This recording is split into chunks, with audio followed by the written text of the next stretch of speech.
Hello दोस्तों, स्वागत करता हूं, इस्तकबाल करता हूं आपके अपने यूट्यूब चैनल एएल एकेडमी में। दोस्तों, आज हम लोग नज़्म इरादत नबवी और उसके मुसन्निफ़ अल्ताफ़ हुसैन हाली के बारे में जो कुछ पढ़ा है और इनसे एग्ज़ाम में जो भी सवाल बनने का इम्कान है उसी का हम लोग आज टेस्ट देंगे।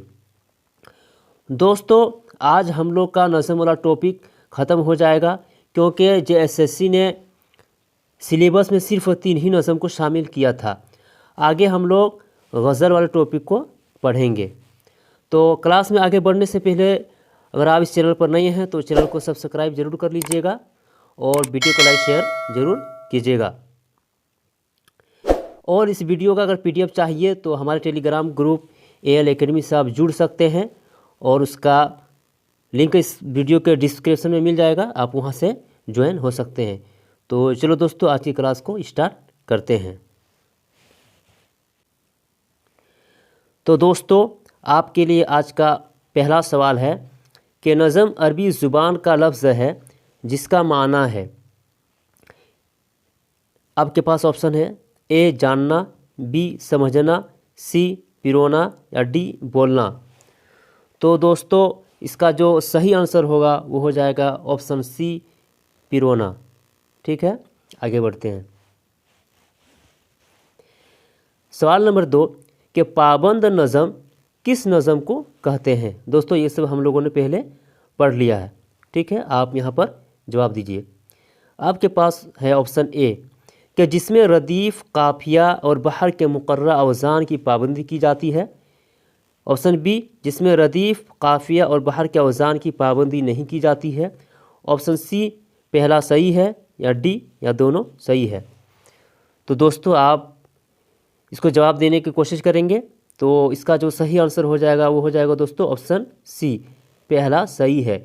यानी जिसमें रदीफ़ और काफिया, रदीफ़ किसको कहते हैं और काफिया किसको कहते हैं, इसको भी हम लोगों ने पढ़ लिया है। तो जिसमें रदीफ़, काफिया और बहर के मुकर्रर अवज़ान की पाबंदी की जाती है उसी को क्या बोलते हैं दोस्तों, पाबंद नज़्म कहते हैं। आगे बढ़ते हैं। तीसरा सवाल है कि उर्दू का पहला सामान्य निगार किसे तस्लीम किया जाता है, किसे कहा जाता है। ए फैज़ अहमद फैज़ को, बी अल्ताफ़ हुसैन हाली को, सी प्रेमचंद को या डी मंटू को। तो दोस्तों, इसका जो सही आंसर हो जाएगा वो हो जाएगा ऑप्शन बी अल्ताफ़ हुसैन हाली को सामान्य निगार कहा जाता है, क्योंकि ये दूसरों की ज़िंदगी के बारे में, उनके वाक़यात को, उनके हालात को लिखा करते थे, इसलिए इन्हें सामान्य निगार कहा जाता है। आगे बढ़ते हैं। सवाल नंबर 4 उर्दू की पहली तनक़ीदी किताब किसे माना जाता है। ए मुक़द्दमा शेर व शायरी को, बी आबी हयात को, सी हयात सादी को या डी हयात जावेद को। तो दोस्तों, उर्दू की पहली तनक़ीदी किताब जो माना जाता है वो मुक़द्दमा शेर शायरी को माना जाता है। तो आपका ऑप्शन क्या हो जाएगा, ए। ठीक है दोस्तों, आगे बढ़ते हैं। सवाल नंबर 5 कि अल्ताफ़ हुसैन हाली का तखल्लुस पहले क्या था। तखल्लुस किसको कहते हैं, इसको भी हम लोगों ने जान लिया है, मैंने 2-3 बार बता चुका हूँ। ठीक है दोस्तों, तो आपके पास ऑप्शन है ए अल्ताफ़, बी खस्ता, सी हाली या डी हुसैन। तो दोस्तों, आप मन मन में ही जवाब देने की कोशिश करेंगे तो इसका जो सही जवाब हो जाएगा दोस्तों वो हो जाएगा ऑप्शन बी खस्ता। ठीक है, अल्ताफ़ हुसैन हाली का पहला जो तखल्लुस था क्या था दोस्तों, खस्ता। लेकिन इनके जो उस्ताद मोहतरम थे गालिब, इनके मशवरे से, है ना, इन्होंने अपना तखल्लुस क्या कर लिया, हाली, है ना, कर लिया। ठीक है दोस्तों, यहाँ तक समझ में आ गया होगा। आगे बढ़ते हैं। छठा सवाल है कि अल्ताफ़ हुसैन हाली की पैदाइश कब और कहाँ हुई थी। ए दिल्ली 1832 ईस्वी में, बी लाहौर 1835 ईस्वी में, सी पानीपत 1837 ईस्वी में या डी यूपी 1840 ईस्वी में।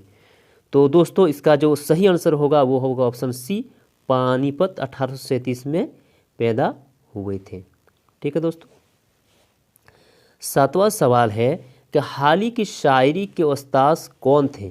ठीक है दोस्तों, आपके पास ऑप्शन है ए प्रेमचंद, बी गालिब, सी मोहम्मद हुसैन या डी मीर। तो दोस्तों हाल ही के जो शायर के उस्ताद जो थे वो है दोस्तों गालिब। तो आपका ऑप्शन हो जाएगा सही बी। आगे बढ़ते हैं।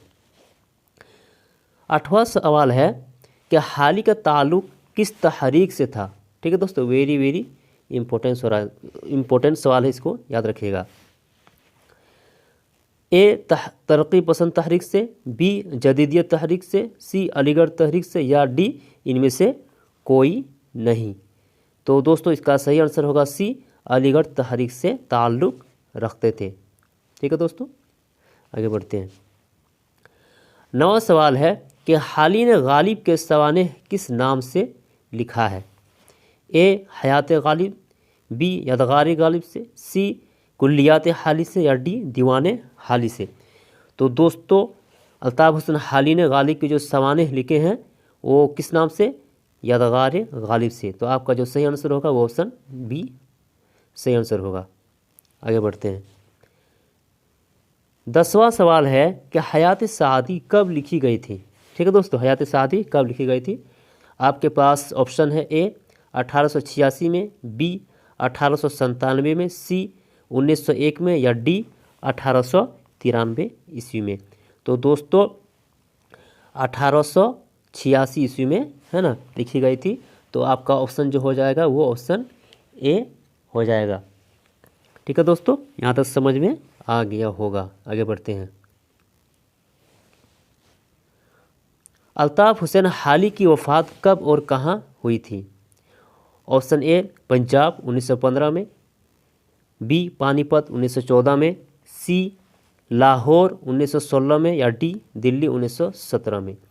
तो दोस्तों इसका जो सही जवाब होगा वो हो जाएगा पानीपत 1914 में। ठीक है दोस्तों, क्योंकि इनकी पैदाइश कहाँ हुई थी, पानीपत में 1837 में। तो इंतकाल भी कहाँ हुआ था दोस्तों, पानीपत में ही हुआ था, दिल्ली से वापस आ गए थे। आगे बढ़ते हैं।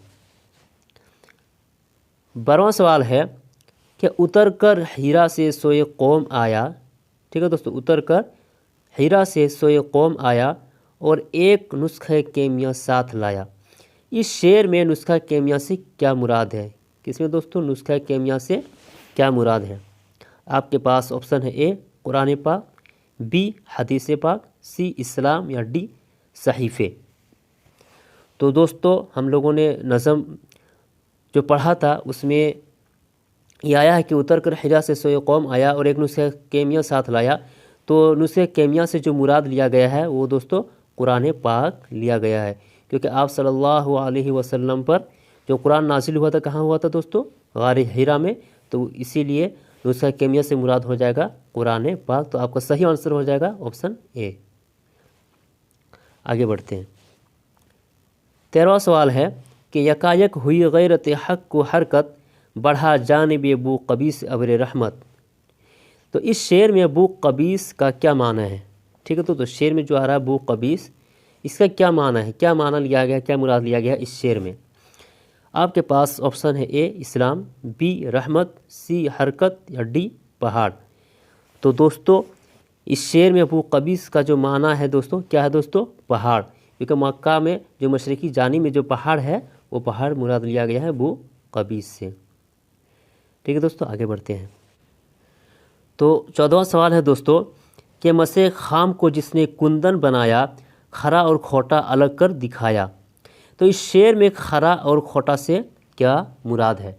तो आपके पास ऑप्शन है दोस्तों ए सोना चांदी, बी अच्छाई बुराई, सी जात पात, या डी इनमें से कोई नहीं। तो दोस्तों शेर के अंदर जो आया खरा और खोटा, तो इनसे जो मुराद लिया गया है वो क्या मुराद लिया है दोस्तों, अच्छाई और बुराई।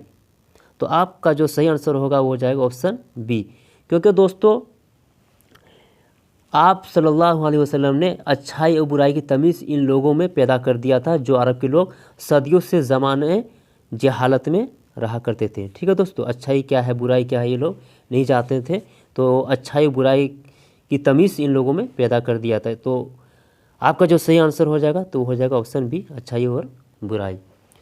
तो आज की क्लास को यहीं पर समाप्त करते हैं दोस्तों। नेक्स्ट वीडियो में हम लोग दोस्तों गज़ल को करेंगे, जो हमारा अगला टॉपिक होगा है ना, गज़ल को करेंगे। तो आप लोग इसी चैनल के साथ जुड़े रहिए। इंशाअल्लाह हम लोग को जो टारगेट है 90+ का स्कोर करना, उसको ज़रूर करेंगे। तो आज की क्लास को यहीं पर समाप्त करते हैं। तब तक के लिए शुक्रिया। खुदा हाफिज़।